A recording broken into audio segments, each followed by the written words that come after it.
আমারও এখন চাকরি খুঁজতে খুব টাফ হয়ে যাচ্ছে, যার কারণে আমি এখন পাঠাও রাইড করতেছি। মুক্তিযুদ্ধ তো হয়েই গেছে, সেটা তো এখন বাদ। এখন আমার যোগ্যতা অনুযায়ী আমি আমার অর্জনটা জয় করবো। ওরা কোঠা চাইতেছে, ওদের আসলে দেওয়া উচিত।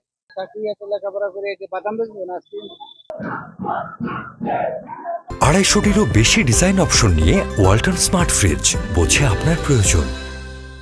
বাংলাদেশের প্রেক্ষাপটে আমার মনে হয় এটা খুবই যৌক্তিক, কারণ যে কোনো কোঠা বা যে কোনো আন্দোলন বা নাগরিকদের যে একটা প্রাপ্যতা, এটা এরকম আন্দোলন মানে কঠোর আন্দোলন না হইলে কখনোই মানে এটা পাওয়া যায় না, হয় না। হ্যাঁ, তো আমার মতে এর চাইতেও আরো কঠিন হওয়ার দরকার।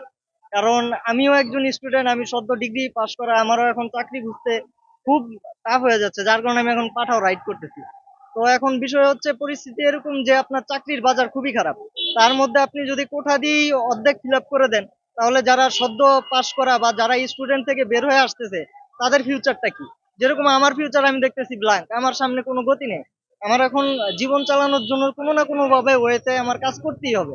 তো এখন সেটা কষ্টের হোক বা যাই হোক, কিন্তু সবাই তো পড়াশোনা করে যে তার ফিউচারটা একটু ভালো হবে, বেটার কিছু ডিমান্ড করে, আশা করে। দরকার নেই। তারা মুক্তিযুদ্ধ তো হয়েই গেছে, সেটা তো এখন বাদ। এখন আমার যোগ্যতা অনুযায়ী আমি আমার অর্জনটা জয় করবো। এটা হচ্ছে আমার নিজের যোগ্যতা অনুযায়ী। আমার যোগ্যতা থাকলে আমি অবশ্যই হবে, এটা তো অসম্ভবের কিছু নয়।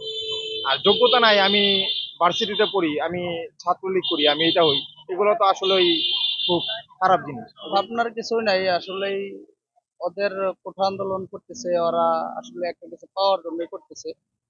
তবে সবকিছুই ঠিক আছে, কিন্তু মানুষজন এখন যে এই রোড ঘাট যে বন্ধ হয়ে গেছে, এর জন্য মানুষগুলা দুর্ভোগে পড়ছে, বিভিন্ন জায়গায় যেতে পারতেছে না।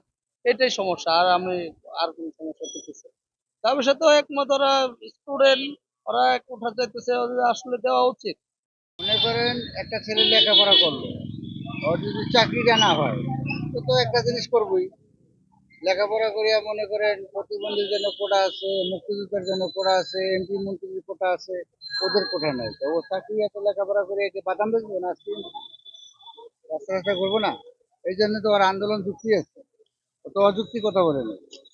এটা আমরাও বুঝতেছি, ও যে আন্দোলন যুক্তি আছে এবং যুক্তিমঙ্গল কথা বলে, এটা আমরাও বুঝতেছি।